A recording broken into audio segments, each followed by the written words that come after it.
We habitually seek the truth in the dust of antiquity. We comb through ruins and records to find the messenger. Yet verse 2369 poses a direct cosmic challenge to this effort. It asks if we actually recognize him, framing recognition as an immediate requirement rather than a historical research project.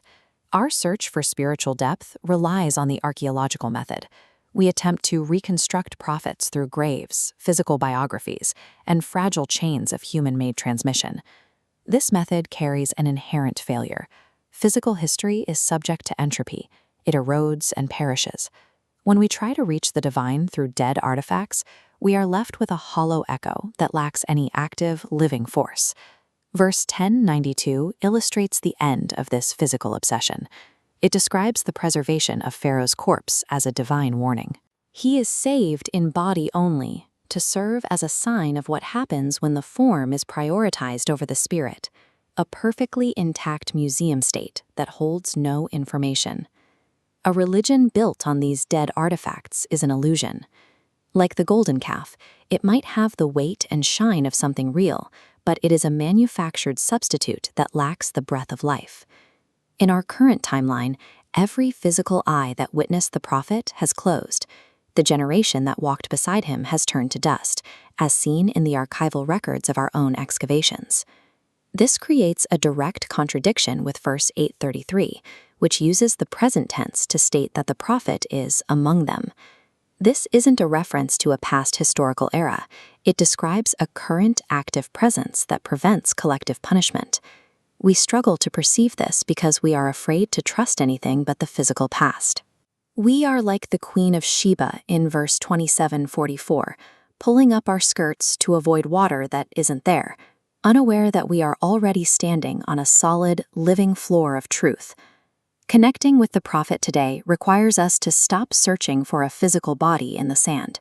We have to learn how to engage with a living mechanism that operates in real time. The Qur'an serves as the prophet's extended, eternal tongue. It functions as the permanent projection of his speech, reaching across time to provide a direct, unmediated connection to the source of guidance. Verse 3923 identifies the book as a consistent, repeating ḥadīthan, or discourse. It is a mathematical architecture of light, designed to breathe and recur, acting as a live transmission rather than a static record. For the message to remain pure, the temporary human vessel of prophethood had to close. This closure allowed the eternal frequency to operate as an uncorrected field, a frequency that stays active regardless of the absence of the physical body. This active circuit interacts with the reader with terrifying precision. Verse 5021 explains that every soul arrives with a driver and a witness.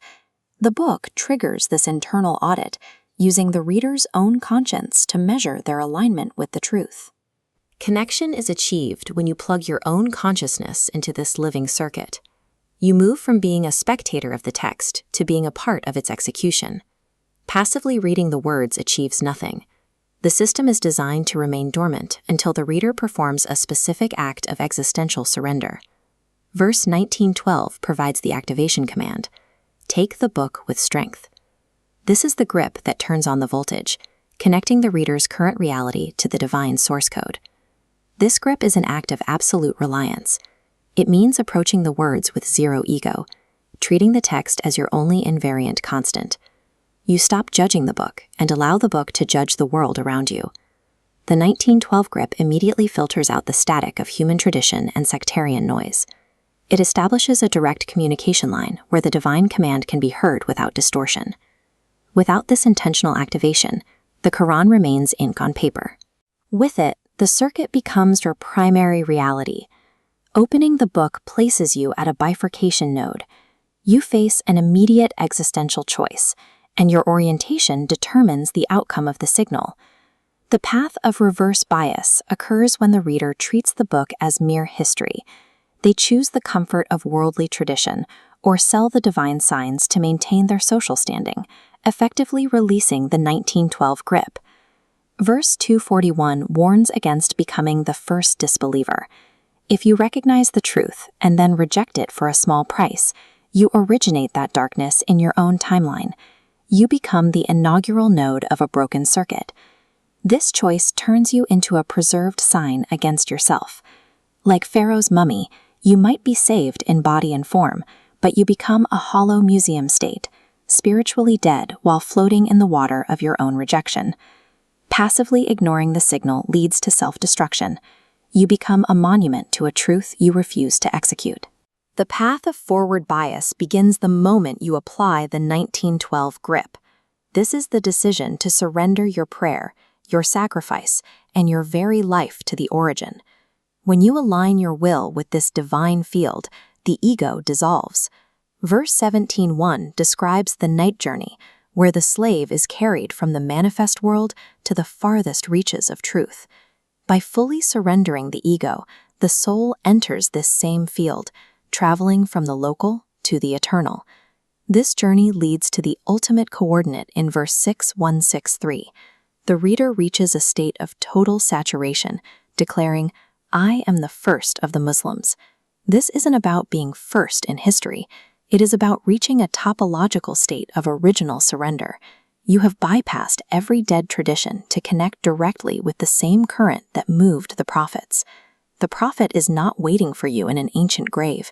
His living tongue is speaking in the verse you are reading right now. Take the book with strength and hear him for yourself.